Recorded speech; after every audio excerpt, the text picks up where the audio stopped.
Welcome, Dr. Rohan Jeyarajah.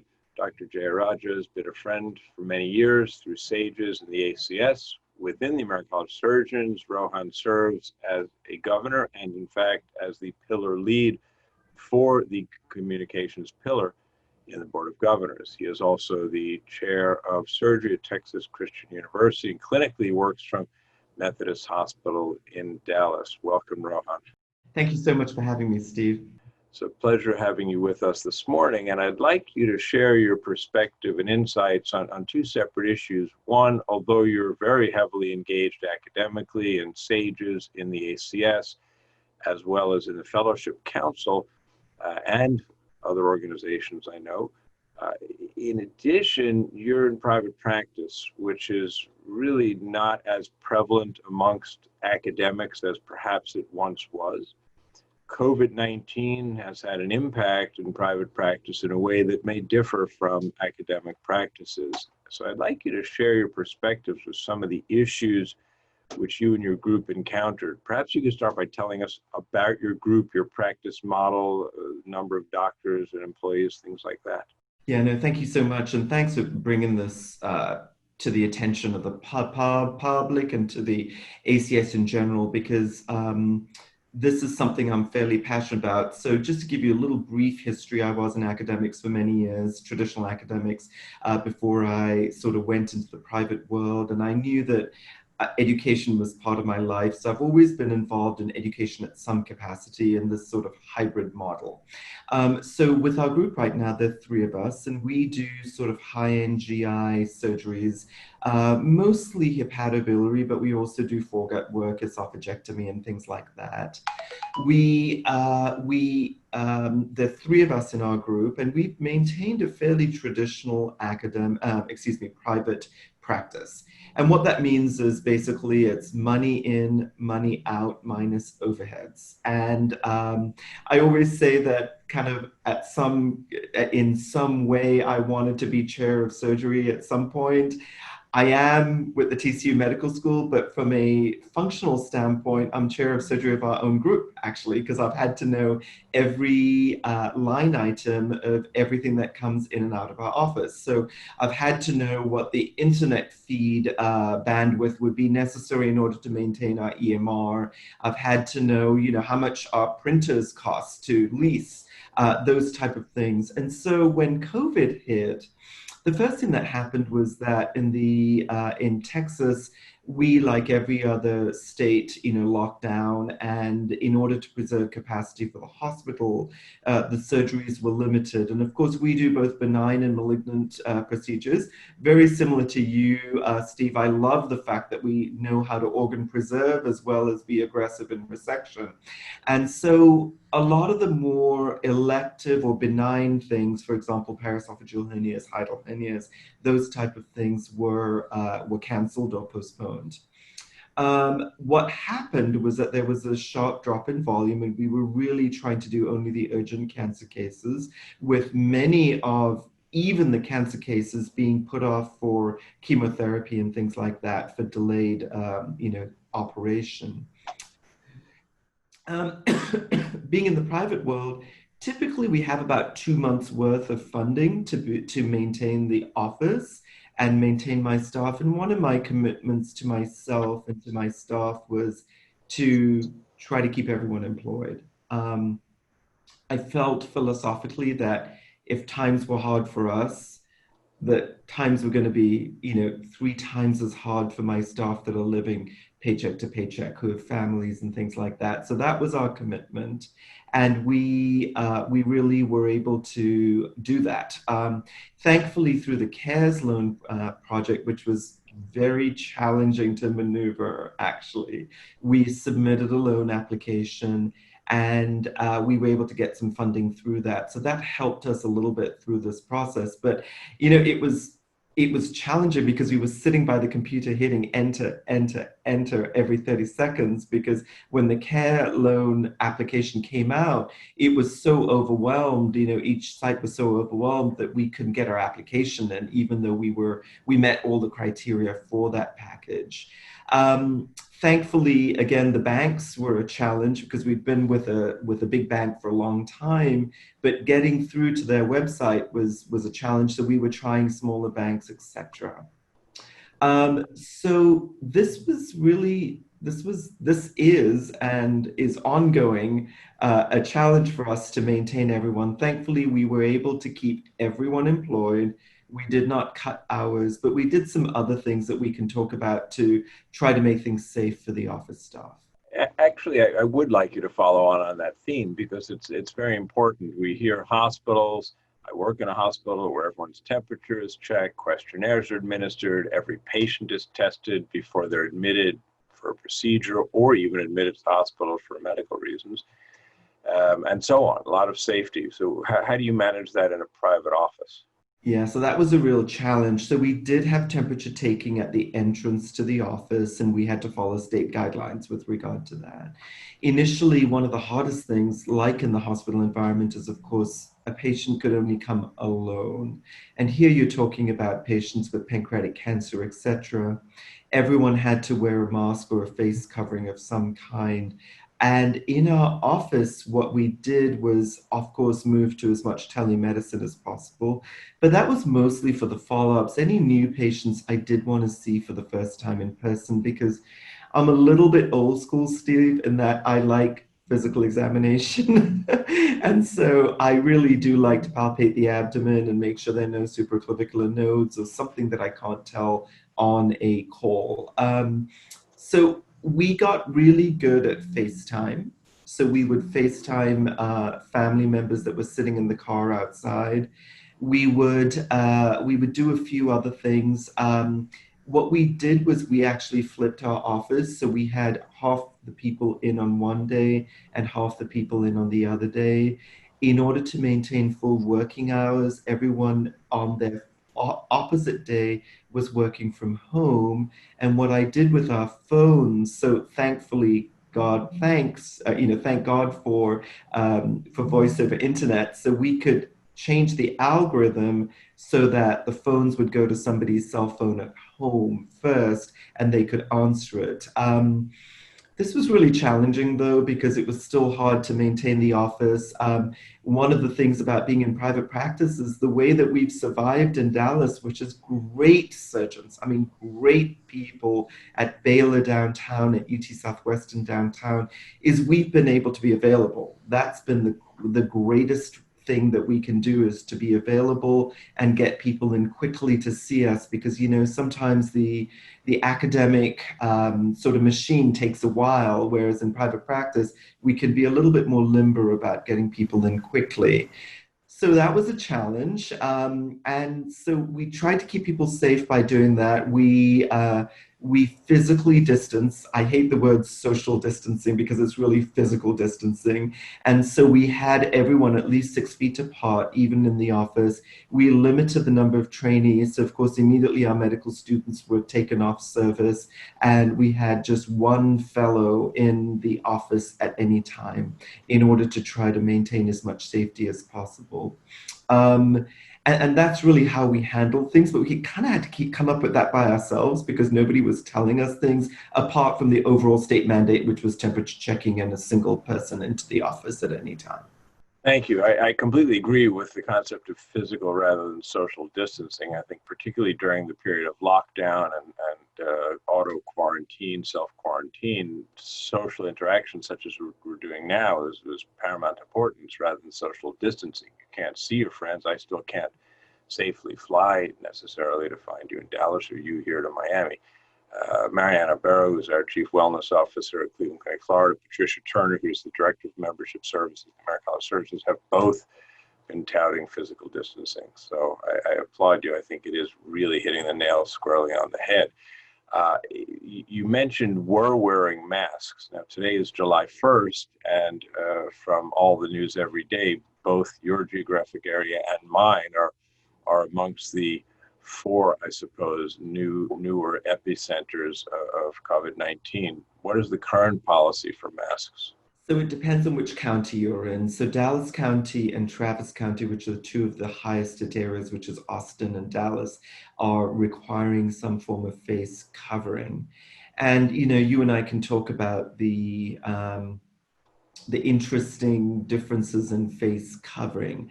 I personally have used a surgical mask whenever I'm not, you know, whenever I'm within proximity of anyone, or when I'm outdoors in a wide open space, not close to anyone, I will take my mask off. And of course, I will take it off when I'm running, which I usually try to do early in the morning when I'm far away from everyone else. But otherwise, I try to do this. It's been interesting to see the response of my children, Steve, because, you know, my oldest son and his wife are taking this extremely seriously. They haven't left their apartment, you know, and he's able to work from home. Um, there are others, obviously. They did go on a march, and it was interesting to see the makeup of people at things like rallies, marches, etc. For whatever reason you're there, you know, there's such a wide array of people who are so clearly adhering to the rules, and then there's a wide variety of people who seem not to. And so right now, we are requiring face coverings in the hospital too. And we are allowing one visitor between certain visiting hours. Nobody's allowed to stay overnight. One facet of COVID-19 care that came on fairly quickly and appropriately so at the academic centers and hospitals was redeployment of staff, both physician staff and non-physician staff, so people working in other areas. How did that impact your private practice? Yeah, so that was really interesting, right? So one of the innovative ways that our chief medical officer at our institution, who's a surgeon, by the way, looked at trying to help us in private practice was to figure out a way that those of us that could manage ventilators might receive a stipend should it be necessary if we were to be redeployed to manage the ICU.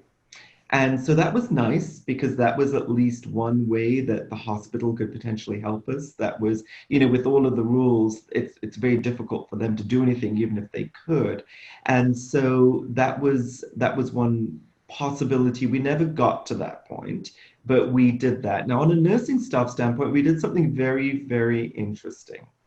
We actually, so we have a specific COVID ICU that was in one of our new floors. And we, you know, and that was where every, you know, PUI patient as well as COVID positive patient was transferred. We did a buddy system in the regular ICU. So because we were short of ICU nurses, we actually had some of our, for example, step-down nurses or surgical nurses float up and be a buddy with an ICU nurse. So instead of a, you know, 1-to-2 ratio for an ICU nurse, they could be 1-to-4, but they'd have a buddy that would help them with minute-to-minute things. Like turning and, you know, bathing and all of the other, you know, medication administration, etc. And that was a very innovative thing by a chief nursing officer that I thought worked really well because it helped with burnout too for our ICU nurses, but it also helped give them a sense of community and gave them support while maintaining patient safety. What's the current situation with the non-urgent surgeries in your center, given the surge again today, July 1st? Yeah, so Dallas County, and we are just outside of Dallas County, but Dallas County has gone to restricting elective surgeries. And this is where the American College is so important because the statement that came out from the American College was adhered to by many institutions. And so the level of surgeries that's put out by the American College is what is adhered to by many hospitals. So, you know, we think, I mean, I don't know quite how much we understood how important that statement was. So right now, the governor has issued a statement about elective surgeries in Dallas, Travis, and then a county in Houston that are the three highest hit counties. And the thing that I understand, and don't quote me on this, is that there is a statement at the end stating that that there are surgeries are allowed assuming a certain number of beds for COVID patients. We are just outside Dallas County in Collin County, which is really Dallas still, but just literally 100 yards up the road from the county line, and we are not we're not under that restriction right now, so we are still doing operations. But just to be frank, Steve, my cases yesterday were all cancer cases or patients in the hospital. So for me personally, it doesn't affect things too much. For my two younger partners, it does, because they do more elective and more non-cancer work. But that's where we stand right now. Well, thank you very much. It's very interesting to hear the perspective, and as well for you to highlight the importance of the American College of Surgeons. Of course, our health advocacy and healthcare policy group with Franco Pelka, Patrick Bailey, Christian Shaljan was very instrumental in helping get the CARES Act and getting you the ability to apply for and thankfully successfully receive those funds, as well as putting out the various policy statements. Last question for you: if you would do anything differently, and that may come of necessity during this next surge, but with your private practice, how would you manage things differently this next go round? So I think one of our greatest concerns, Steve, is that if we have another surge that causes us to drop our practice as much as it may do, I'm not sure how we're going to survive this financially without further help. And I don't know that there will be further help. So again, as I'd mentioned, we generally most practices have about 2 months worth of sort of ability to stay afloat. And many of the gastroenterology practices in town, many of the providers furloughed their whole office staff. And many of my colleagues did not take a salary for the last 3 months. We were able to maintain some income, but if there's a second hit, I'm not sure. I really am not sure that a straight private practice is going to be able to stay afloat. And so one begins to at least investigate employment models. One begins to investigate other hybrid models where you're grouped with other specialty groups or something to that effect. I love, having grown up outside of America, I think one of the great things about America is the benefit of capitalism and competition. It makes us all better because we're all striving to compete to some degree, which is a good thing, I think, because having been in places where there's just one alternative, sometimes I think we sink to the lowest common factor as opposed to the highest common denominator. And so I hope I said that right, but you know what I mean. And so I love the fact that, that we are trying to stay afloat by being better. And that's what, it's not about the money, it's about providing good care and providing a little nuance. I always said, why would somebody come to me, right? I'm a private practitioner in Dallas. There are huge names just down the road from me. And I always thought that what I could offer was a little bit of myself. And I would love to be able to do that, to continue to do something personal. I mean, I think I'll always do that. But being the personal touch of even the way my office runs, the portraits on the walls, having that be very individualized, having one of my wife's paintings in the waiting room, that sometimes in a large environment, you're not able to do those things because you have to get that approved by X, Y, and Z. I love the fact that this can be a very personal office. And so it would be a shame, I think, if medicine and surgery wasn't able to continue that. I think COVID may accelerate some of the changes that were happening anyway. But we're going to keep fighting and keep taking care of patients however we need to, because we've got a really a spiritual and a important reason to be here. Well, thank you so much for those incredibly honest reflections, wonderful insights, and truly inspirational leadership, both for your own staff, physician and non-physician staff there in Dallas, as well as, of course, nationally with SAGES, the Fellowship Council, and the American College of Surgeons. It's really a pleasure to hear your perspectives, and I certainly know that our viewers and listeners are going to derive tremendous benefit from hearing those fabulous insights, and I'm sure being inspired and motivated by your leadership.